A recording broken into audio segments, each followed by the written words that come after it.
Today, we're gonna spend overnight dito sa isang isla!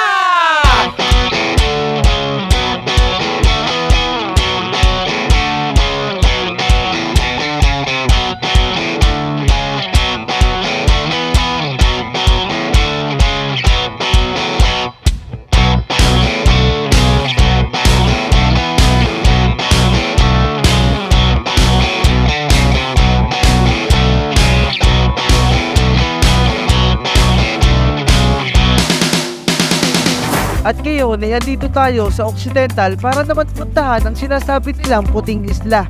Ay gala na naman! Ay sus! Pero syempre, bago kami pupunta ay kailangan muna tayong bumili ng aming mga gamit. Kaya sumakay kami sa maliit na bangka para makatawid sa ilog na ito at makapunta sa palengke. At andito na nga tayo, kaya dali-dali na kaming nabili ng aming mga kailangan. Syempre, unang-una dyan ay ang mga pagkain namin. May mga isda at karne ang aming mga binaon dito, papunta doon sa isla. Dahil doon kami magpapalipas ng gabi. At pagkatapos tayo mamili ay pumunta dito ulit kami sa aming sasakyang bangka. Dito nga pala ito sa San Jose Occidental, Mindoro. At eto na, pupunta na tayo sa puting isla. Let's go!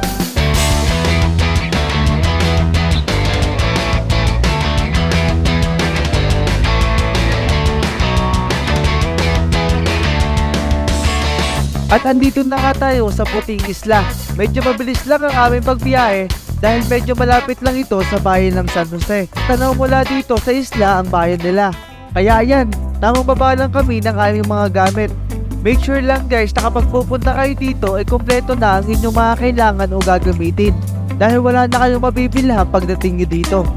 Pagdating pa nga namin ay may naabutan pa din kami na kasabay namin na mamasyal at nagpapanding dito. Sobrang sulit guys, ang ganda dito at tahimik pa. Sinimulan na namin maghanap ng aming pagtatayuan ng aming mga tent at mailagay ang aming mga gamit dahil dadalawa lang ang cottage nila dito at may tao pa na gumagamit. Pero buti na lang sa konting minuto namin pag-aantay ay umalis na din yung nasa kabilang cottage. Kaya dito na rin muna kami para maibaba namin ang aming mga dalang gamit at makapagpahinga na din. Tamang prepare lang kami niya ni Brian ng aming mga lulutuin na ulam. At mga gutom na din ay sus! Mga karne, hotdog, isda ang aming mga baon. Ay mga takot magutom mga re. Ay sus! Napakabait nga pala na caretaker nitong isla. At talagang pinahirap pa kami na malalaki nilang ilaw. Maraming salamat nga pala sa iyo kuya.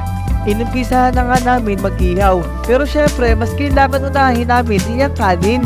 At eto, tamang kimali-mali na naman sa pag-iihaw. At eto ang paborito ng lahat ay sauce ay talaga namang pagkakasarap niyan. At sa wakas ay luto na ang aming pagkain. Kaya ano pang iniintay natin? Kain tayo guys!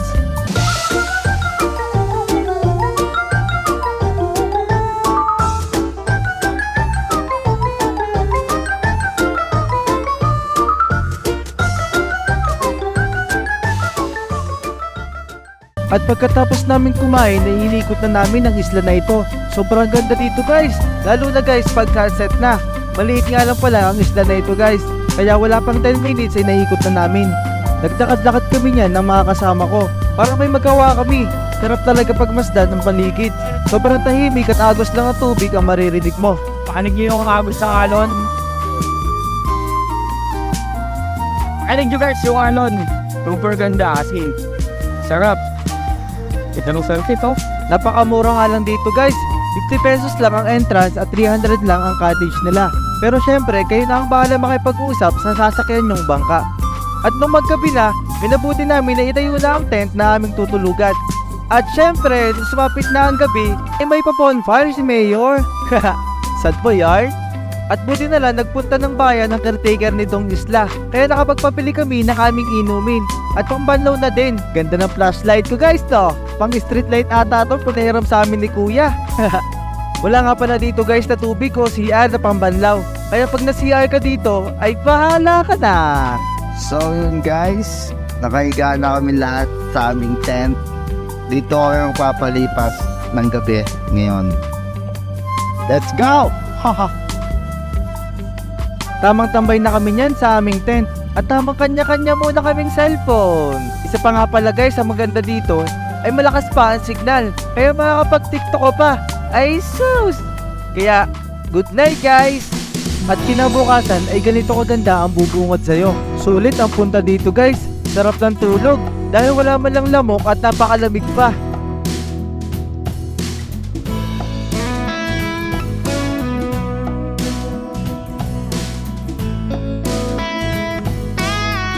Good morning guys! Gising na tayo. Ganda dito guys.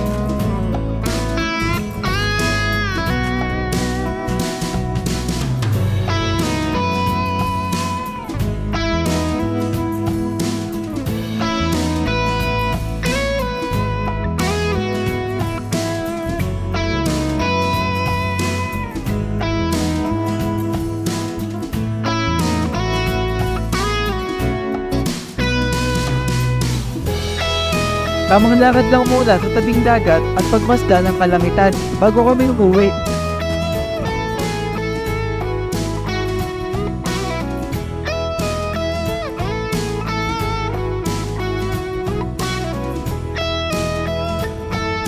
At syempre, uwian na! Tapos na ang overnight namin dito sa White Island. Maraming salamat sa napakatahimik at napakagandang isla. Isang napakagandang lugar na naman ang ating napuntahan. Masarap pakarating kung makapunta sa mga ganito. Life is short, kaya gawin natin kung ano ang magpapasaya sa atin. Madami pang mga gandang lugar sa bawat sulok ng Pilipinas. At ito ang tinatawag na Milagrosa Island o mas tinatawag nilang White Island. Kaya't abangan pa ang ating mga susunod na destinasyon. Ay sus!